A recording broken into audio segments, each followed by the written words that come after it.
Graça e paz, queridos irmãos, boa noite. Vocês podem abrir comigo lá em Romanos, capítulo 8.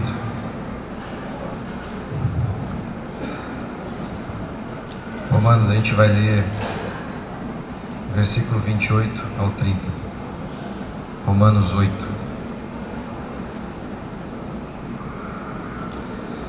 Gente, antes de eu entrar aqui na minha pregação, nós estamos, obviamente, aqui comemorando o dia da Reforma, e eu queria falar algo rapidamente sobre essa data, quão importante ela é, antes de dar seguimento aqui à minha pregação. No dia 31 de outubro de 1517, Lutero, corajosamente, numa época em que as pessoas que discordavam da Igreja Católica eram mortos, queimados, Lutero pregou as 95 teses na igreja de Wittenberg, e não mudou apenas a face da igreja, mas a cara do mundo. Não há como explicar o Ocidente livre e próspero sem falar da Reforma Protestante. O historiador, importante historiador da Reforma, Stephen Osman, disse o seguinte: as pessoas de todas as nacionalidades, os primeiros protestantes legaram, além de si mesmos, uma herança de liberdade e igualdade espiritual, cujas consequências ainda se manifestam no mundo de hoje.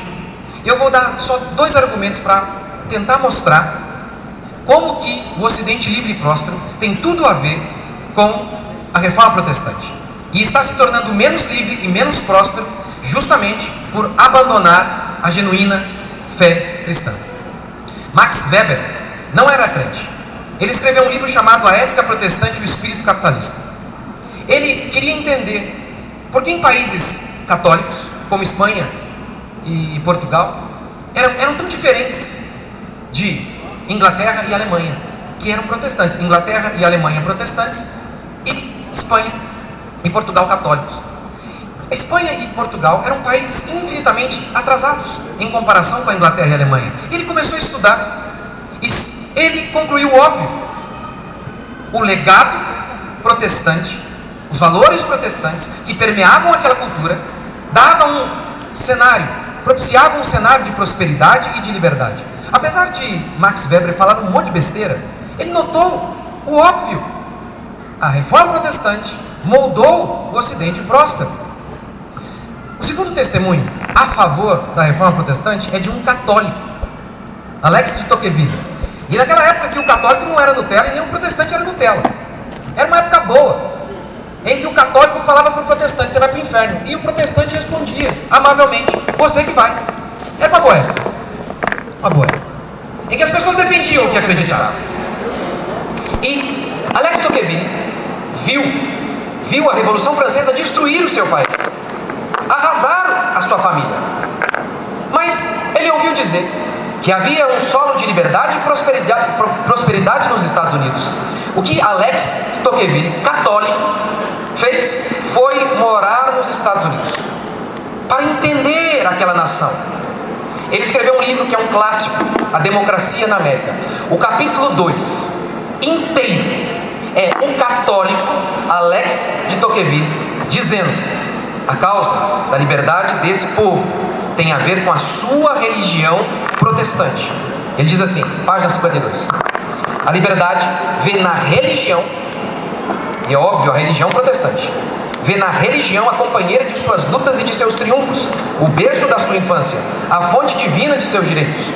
Página 50 ele declara: o leitor terá sem dúvidas notado o preâmbulo desses decretos. Na América é a religião que leva as luzes.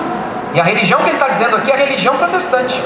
É a religião que leva as luzes. É a observância das leis divinas que conduz o homem à liberdade. Não há como explicar o Ocidente livre e próspero sem falar do protestantismo.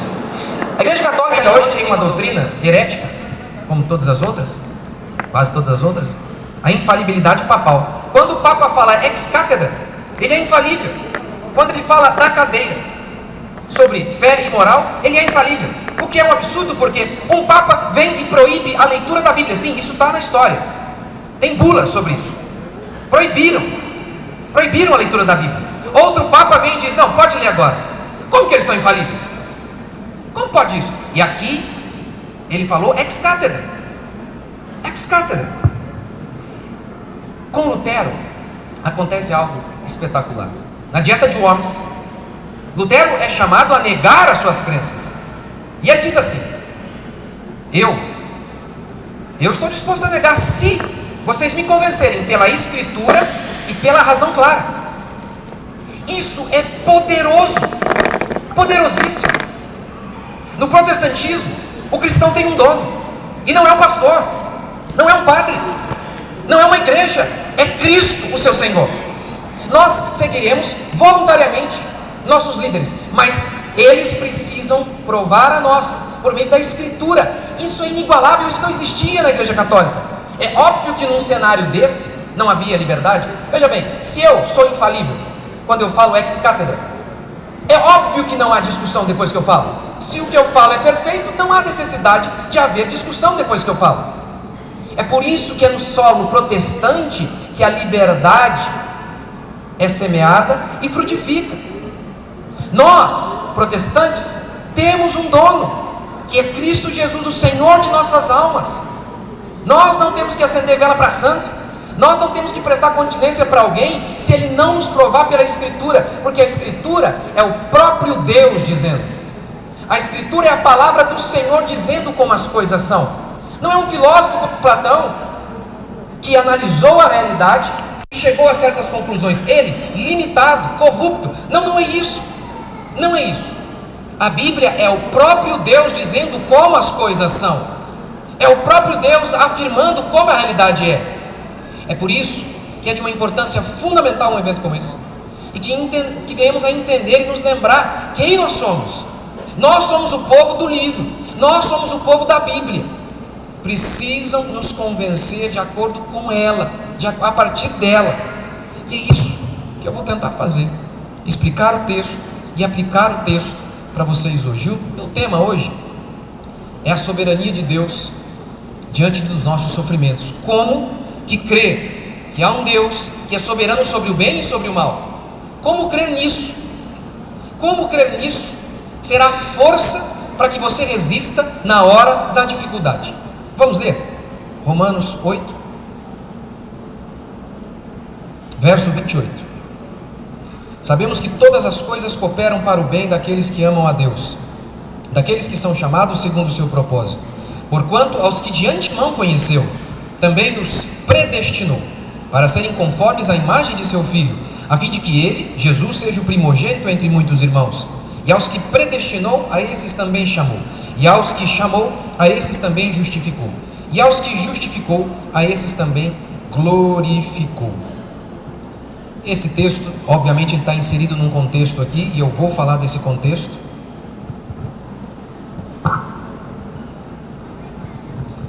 Nós, reformados, acreditamos em algo que a gente chama de perseverança, a doutrina da perseverança final dos santos. Nós acreditamos que Deus exige, ordena que o seu povo persevere na fé. Mas nós também cremos que, juntamente com a ordem, Deus deu a capacidade para perseverarmos. Isso significa dizer que nós acreditamos que um cristão, ele não vai desistir no meio do caminho. Um cristão genuíno não. Saíram de nós, disse Jesus, porque não eram de nós, porque se fossem, teriam ficado. Nós acreditamos nisso, que Deus é o autor e consumador da nossa fé, que quem mantém a nossa fé não somos nós, é Ele. E certos disso, que o nosso destino já está traçado, nós temos paz no trajeto, confiança no trajeto.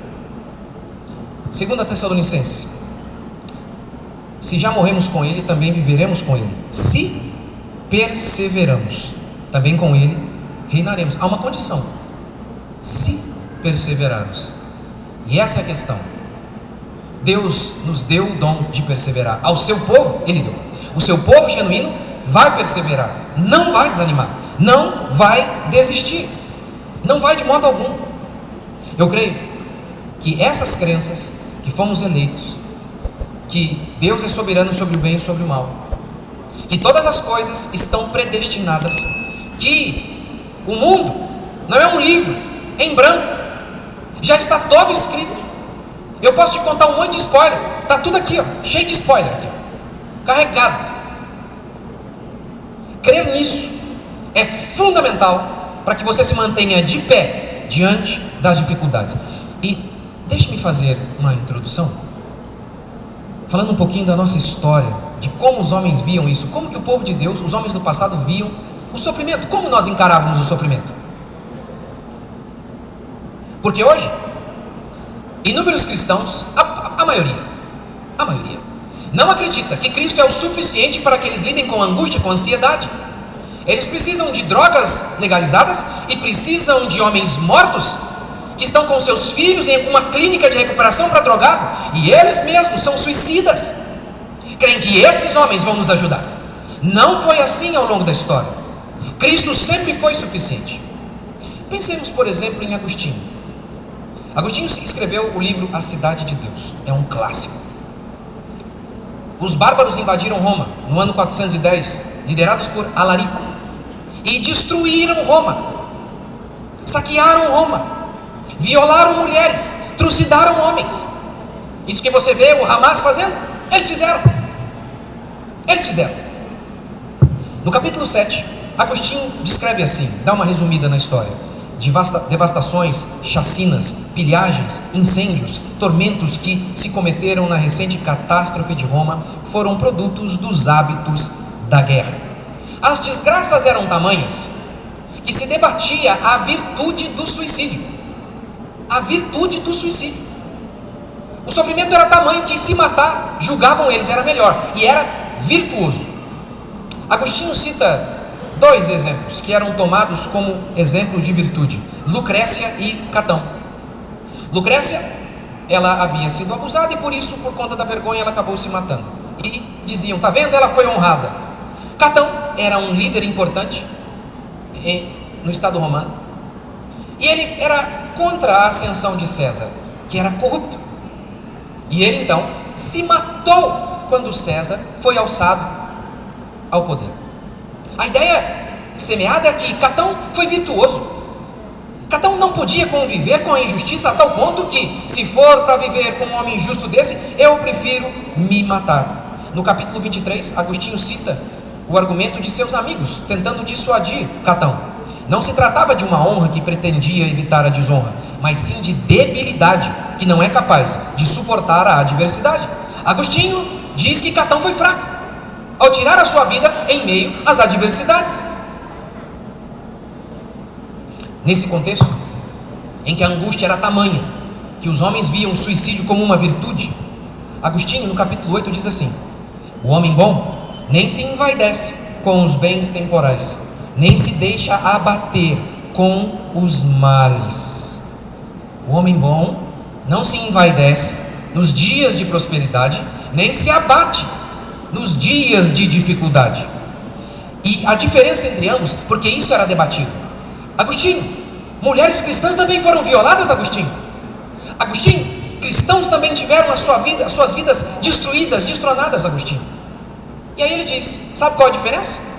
A diferença entre ambos, entre os ímpios que sofrem e os crentes que sofrem, é que, ainda que estejam a sofrer do mesmo tormento, a virtude e o vício não se identificam. Assim, sob um só fogo, o ouro rebrilha e a palha fumega. Agostinho está dizendo que aqueles cristãos eram diferentes. Eles sofriam como os ímpios sofriam, mas eles brilhavam em meio ao sofrimento. Brilhavam. Era assim que Agostinho via. Isso é bem parecido com Provérbios 24:10. Se te mostras fraco no dia da angústia, a tua força é pequena. Antigamente, se alguém entrasse no quarto e dissesse: eu não consigo mais me levantar, Agostinho, Provérbios vai dizer fraco. Hoje vão dizer doente. E eu sei que você acha que isso ajuda. Não ajuda. Só faz com que essa pessoa permaneça refém de sua angústia e continue ali. Não ajuda de modo algum. Nós descendemos de homens fortes que não sucumbiram a leões. Agora é interessante, os crentes de hoje têm uma dor de dente e querem se matar. Como que você canta um negócio desse aqui? Castelo forte é o meu Deus. Se eu perder filhos, eu vou estar firme. Como que os crentes podem cantar Os que confiam no Senhor são como os montes de Sião, que não se abalam, mas firmes permanecem para sempre. Que é baseado no Salmo. Como podem cantar isso, sair dali e tomar um Prozac? Que é uma droga. Como diz o Dr. Daniel Berger em seu livro, O Delírio do Desequilíbrio Químico, essas drogas não possuem efeitos colaterais. Elas são negativas. Meu sogro se matou por causa delas. E você não pode dizer hoje, eu sei, eu estou sendo processado inclusive por causa disso. Esse é meu quarto processo, tem a ver com isso. Vou para a cadeia com prazer. Se for para dizer que o meu Deus é suficiente para que eu lide com ansiedade, com depressão, eu vou com prazer. Antes, os homens eram forjados no fogo. Há um livro chamado Fora de Série. Nesse livro, o autor relata uma história de brigas entre famílias nos Estados Unidos, nos primórdios dos Estados Unidos. Essas duas famílias entravam em combate constantemente. Um dia, um dos filhos levou um tiro e voltou para casa gritando e uivando. Sua mãe olhou para ele e disse: morra como um homem. Pare. Morra como seu irmão morreu. E ele parou de choramingar e morreu como um homem. Você imagina falar um negócio desse hoje? Seu insensível. Não é por acaso que os crentes sejam tão fracos. Para mim, não há sombra de dúvidas que essa fraqueza sim tem a ver com debilidade na fé. Ah, mas eu sou crente, pastor. E daí? Pedro era crente e ele vacilou na fé. Ele teve fé e pisou nas águas, mas no meio do caminho ele vacilou na fé. Ah, então Pedro vacilou na fé, e eu não posso vir aqui e dizer para vocês que vocês muitas vezes vacilam na fé. Abraão, o pai da fé, vacilou na fé. Deus disse: eu vou lhe dar um filho. Ele creu. Em outro momento Deus disse: eu vou lhe dar um filho. Ele riu. Ele foi incrédulo. Eu não tenho dúvidas que a falta de uma crença firme de que Deus é soberano sobre o bem ou sobre o mal, de que Deus escreveu todas as coisas, de que Deus é absoluto e que Deus ama o seu povo, eu não tenho dúvida que a falta de uma firmeza nessas doutrinas explica aí muito a fraqueza da igreja atual. A fraqueza da igreja atual. Eu vou começar hoje e terminar amanhã. Não é que eu vou pregar a madrugada inteira. Não. Vou começar e vou acabar aqui daqui a pouco. E amanhã eu vou falar só sobre: sabemos que todas as coisas cooperam para o bem daqueles que amam a Deus.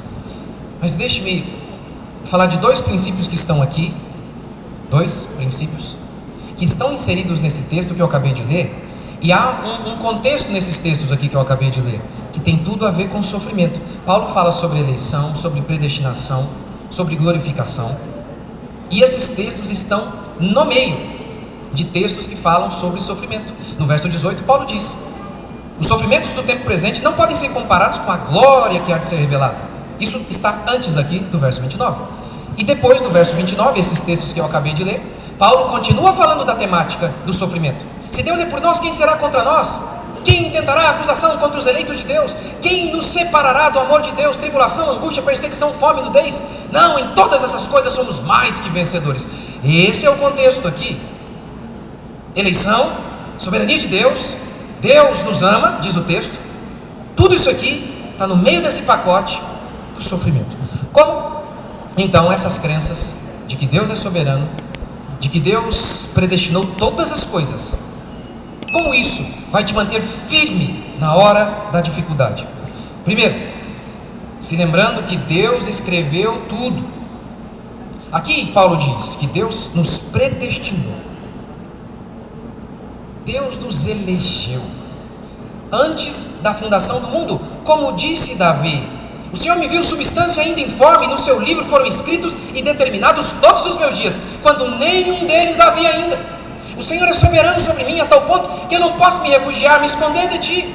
Se subo aos céus, lá estás. Se faço a minha cama no mais profundo abismo, lá estás também. Se tomo as asas da alvorada e me detenho nos confins dos mares, ainda lá me haverá de guiar a tua mão, a tua destra me sustenta. Ele é soberano sobre tudo nas nossas vidas, cada detalhe. Nenhum fio de cabelo cai de nossa cabeça, se Deus não quiser.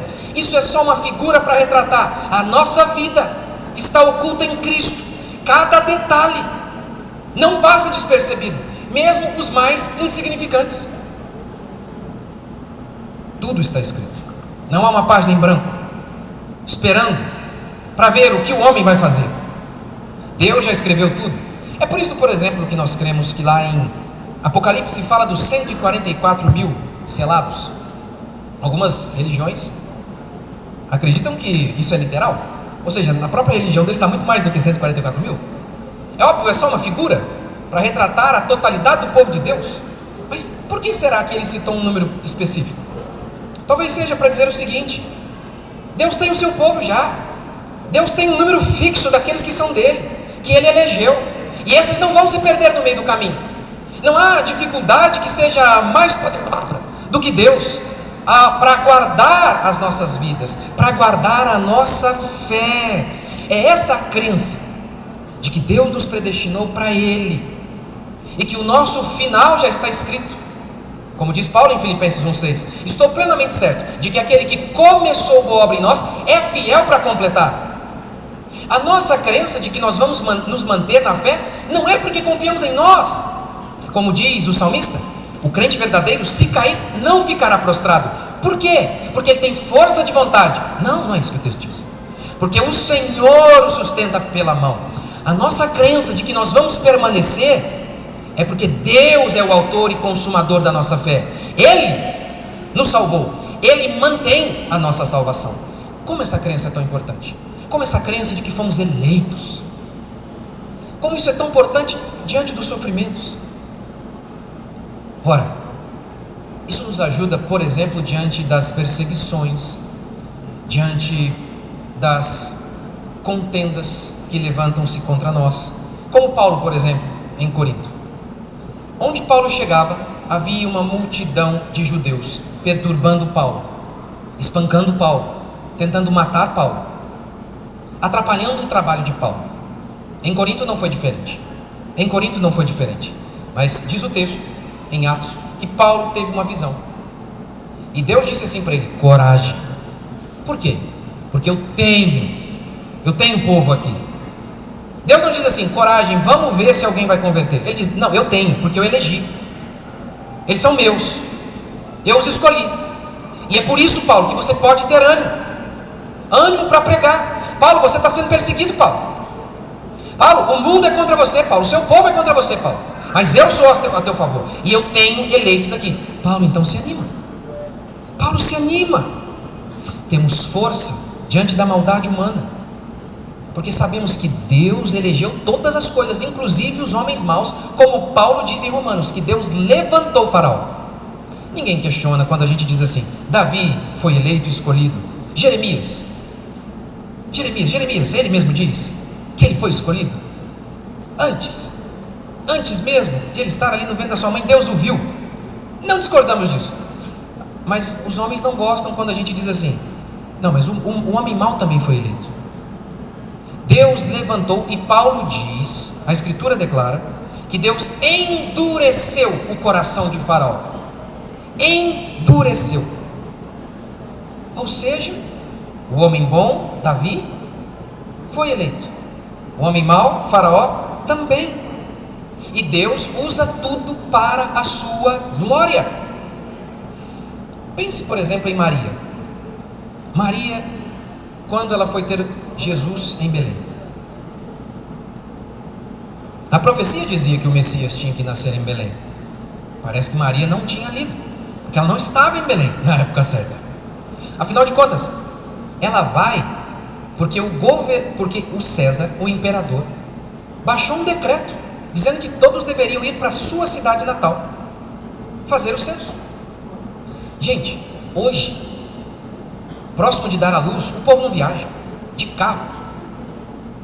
Imagina aquela época, de jumento. Ela não ia. Não ia. Ela foi, porque aquele governante ímpio estava no controle de Deus, debaixo do controle de Deus, como a palavra de Deus declara. E o coração dos reis está nas mãos de Deus, e Deus inclina. Deus inclina para onde Deus quer. Geralmente os homens não faziam o censo por bons motivos. Eles faziam basicamente para saber o tamanho de seu exército, o tamanho de seu povo, para poder cobrar mais impostos, ou então saber o seu poderio militar, para expandir a sua cobiça. Não eram por boas motivações, mas Deus usa a maldade desse homem para que o propósito eterno de Deus se cumpra. Maria vá para o lugar certo e tenha o seu filho onde a profecia determinava. Êxodo 4. Quem fez o cego? Eu. Quem fez o que vê? Eu, diz o Senhor. Amós, sucederá algum mal à cidade sem que o Senhor o tenha feito? Deus é soberano sobre os homens maus, sobre todos, sobre morais. Ele é. Tudo está debaixo do controle de Deus. E graças a Deus por isso, porque se a maldade humana não estivesse debaixo do controle de Deus, eu não saía de casa. Eu sei que ninguém pode nos tocar.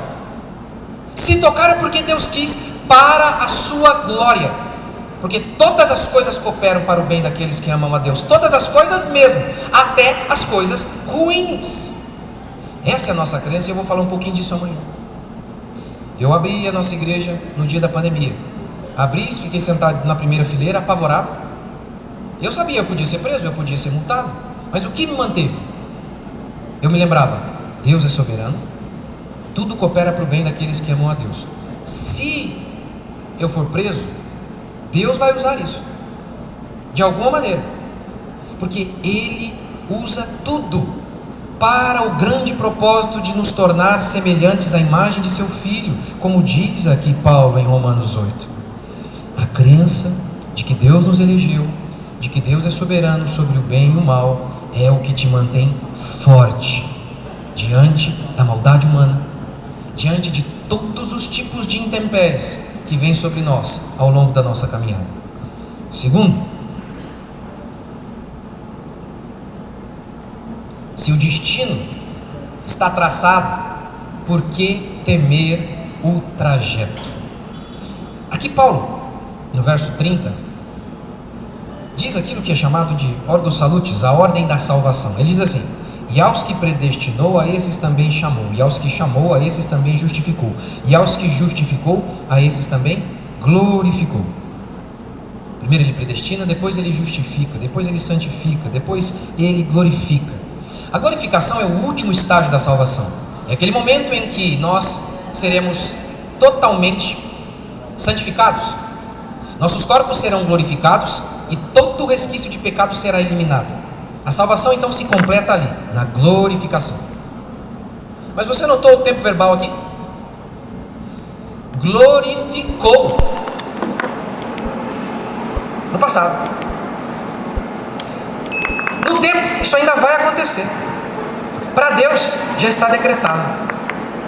Aqueles que são de Deus não vão se perder no meio do caminho, como Jesus mesmo disse: aqueles que o Senhor me deu, eu não perdi nenhum, exceto o filho da perdição, que não era, nunca foi.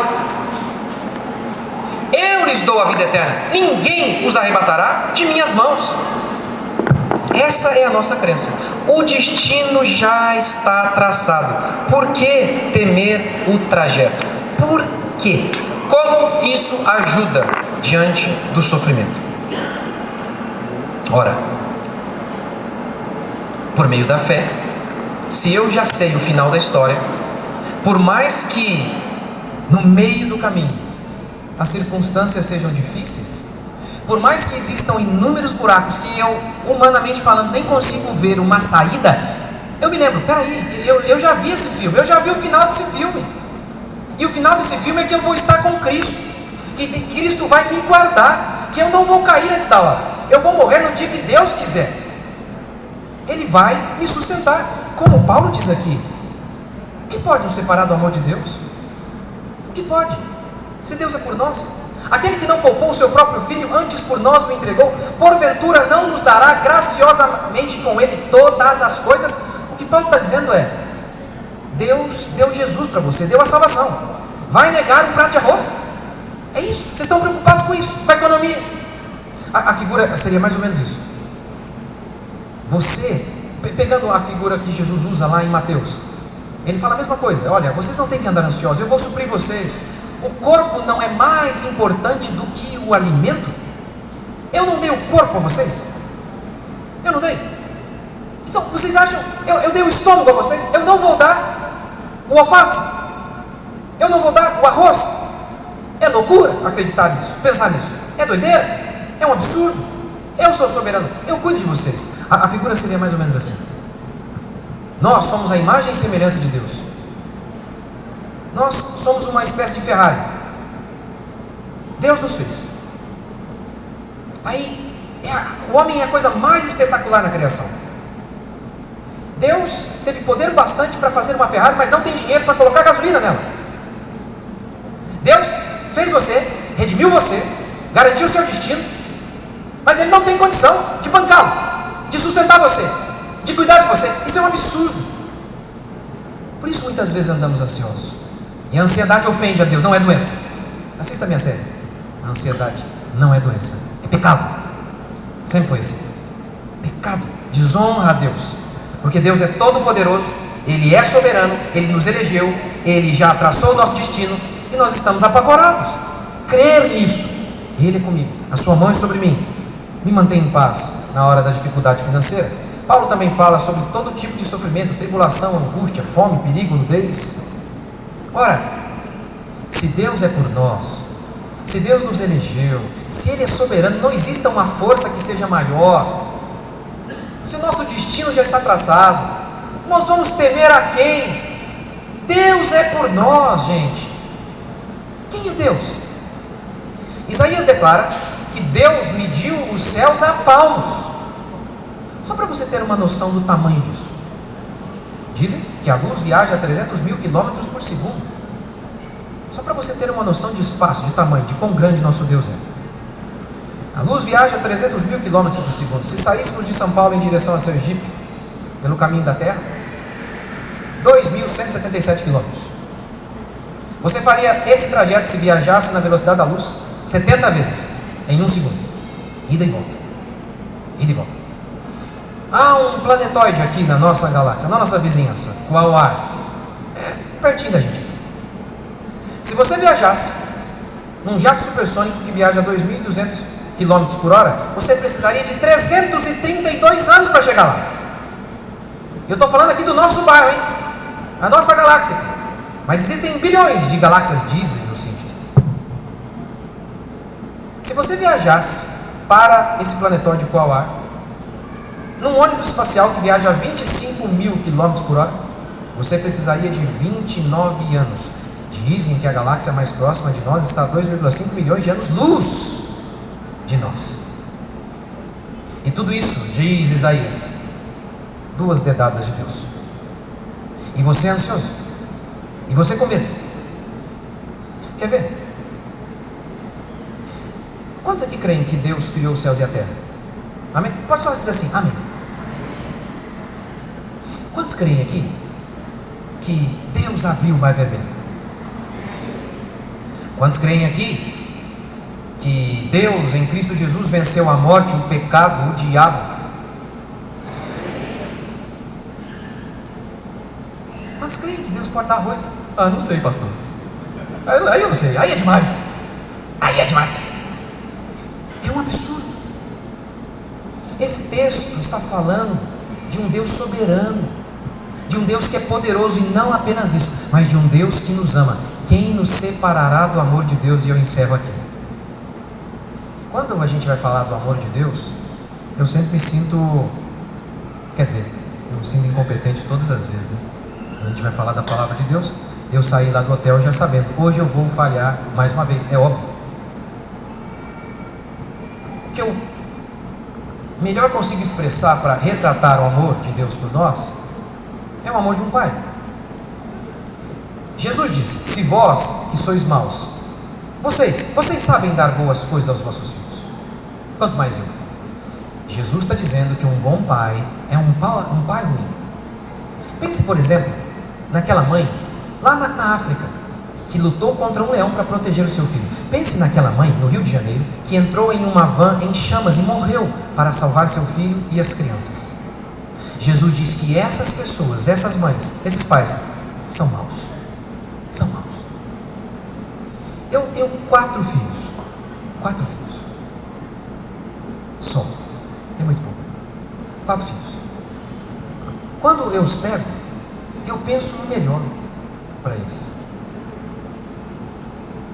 Eu batalho por eles. A gente aguenta humilhação por causa deles. Não é? Qual pai aqui que um dia lá no trabalho uma dificuldade imensa, você pensou em quem? Você pensou nos seus filhos.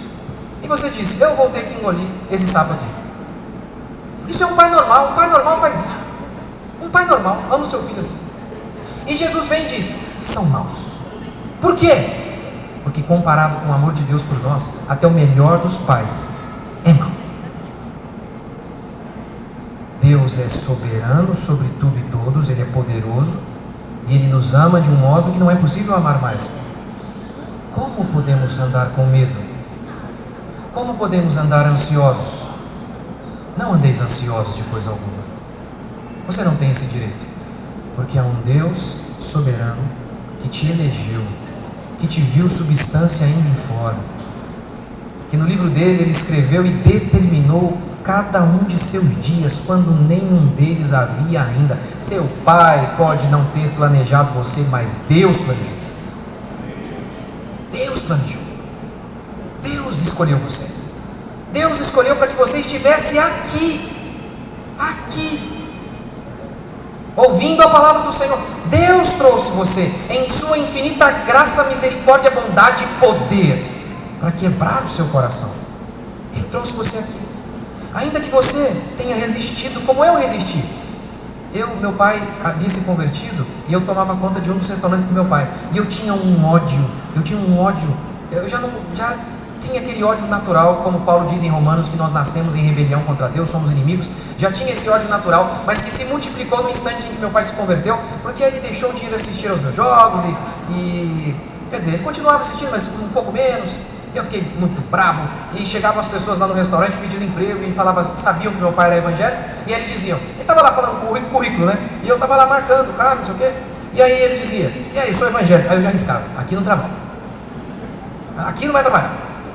E aí meu pai, eu lembro, de madrugada, ele orava, eu lá dormindo, né? E ele orava, ele vinha e esticava as mãos assim, e orava, e eu dizia, não adianta, não vou converter. Converti, sou pastor. Oh Deus, o Senhor é soberano, Ele quebranta os corações, os mais duros. Por quê? Por que Ele fez isso? Porque Ele tem um povo que Ele elegeu e Ele vai manter até aquele dia. E é com essa certeza que você vai se levantar amanhã e enfrentar todas as suas adversidades, sabendo, eu sei em quem tenho crido. As mãos do Senhor estão sobre mim, o seu cuidado é sobre mim. Eu não vou andar arrastando como os homens deste mundo fazem. Eu vou me prostrar diante de Deus, e aí eu não vou ficar prostrado diante de homem algum. É assim que nós fomos chamados, a andar com fé, na certeza plena de que há um Deus soberano sobre o bem e sobre o mal, que controla a minha vida, que controla a sua vida, que te trouxe aqui hoje e também vai te levar até aquele dia em que você vai se encontrar com Cristo, e Ele vai olhar para nós e vai dizer, servo bom e fiel, foste fiel no pouco, sobre o muito eu vou te colocar. Deus abençoe, queridos irmãos.